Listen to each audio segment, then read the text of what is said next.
আপনার problem solve হয়ে যাবে, আপনার গুনাহ মাফ হয়ে যাবে। আপনার কি চাবেন আল্লাহর কাছে? এই জন্য কি সবচেয়ে বড় দোয়া কি বলেন তো?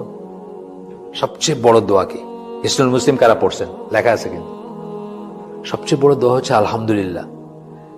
আল্লাহ এটাকে এত পছন্দ করেন যে এইটা করলে আল্লাহ আপনাকে পছন্দ করবেন, ভালোবাসবেন, আর বাকি আর কিছুর দরকার নাই। আপনার আর কিছু চাওয়ার দরকার নেই। ঘুরে ফিরে কিন্তু এটাই।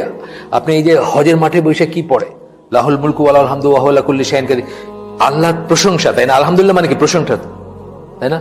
লা ইলাহা ইল্লাল্লাহু ওয়াহদাহু লা শারীকা লাহু লাহুল মুলকু ওয়া লাহুল হামদু ওয়া হুয়া আলা কুল্লি শাইইন কাদির। একই কথা, আপনি একটু বাড়াটাই কইতেছেন। বেসিক্যালি জিনিসটা কি? প্রশংসা।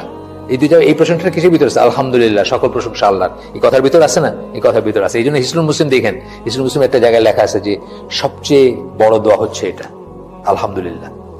এইটা পড়লে মানে সিমিলারলি এটা আর কি, এটা করলে আপনার সমস্ত প্রবলেম উইল বি সলভ এবং আপনার সমস্ত গুনাহ মাফ করে দিবেন। অত্যন্ত বড় একটা কথা বলছেন। এটা নিয়ে ইবনে তাইমিয়াকে জিজ্ঞেস করা হয়েছিল।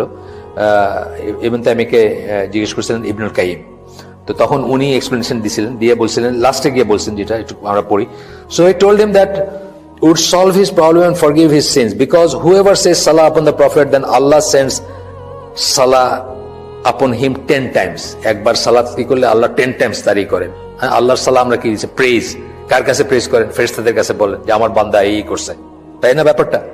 আচ্ছা, and for whomever Allah sends salah, then his problems will be solved. আল্লাহ যদি এই কথা সত্যি কারো ব্যাপারে বলেন, আল্লাহ যে প্রশংসা করেন, তার কোনো সমস্যা থাকতে পারে না, তার problems will be solved and his sins will be forgiven। এটা ইবনে তাইমিয়া ইবনুল কাইয়িমকে বোঝায় দিয়েছেন যে কি ব্যাপারটা।